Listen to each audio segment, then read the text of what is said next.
এখনকার যুগের সব বউরাই খারাপ না, কিছু কিছু শাশুড়ির কারণে বউরা খারাপ হয়।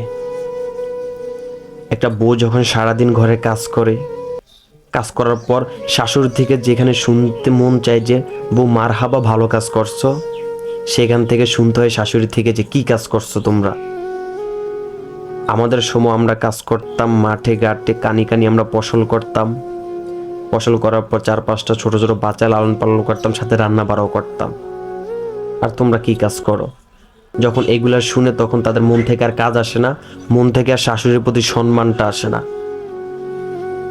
শাশুড়ির উচিত যে বউর সাথে নিজের মেয়ের মতো ব্যবহার করা, কিন্তু তারা ওই ছেলের বউকে নিজের মেয়ে ভাবে না কখনোই। তারা ভাবে এটা কামলা আনছি, কামলারে সারাদিন কাজ করবে, বিনিময়ে 3 বেলা খাবে আমার ঘরে, এতটুকু। একটা মেয়েকে যখন প্রতিনিয়ত এইটার উপর দিয়ে ওইটার উপর দিয়ে বলতেই থাকে তখন তাদের এই মনটা পাথর হয়ে যায়। তখন মন থেকে আর তার শাশুড়িদেরকে সম্মান করতে চায় না, কারণ তারা তো ভাই মানুষ, তারা তো রোবট না।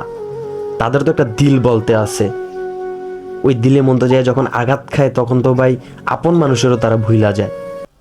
তাই আমি এটা বলবো, আপনাদের খারাপ লাগতে পারে, তাতে আমার কিছু করার নাই। কিছু কিছু ভালো বউরও খারাপ করে শাশুড়িরা, এটাই সত্য।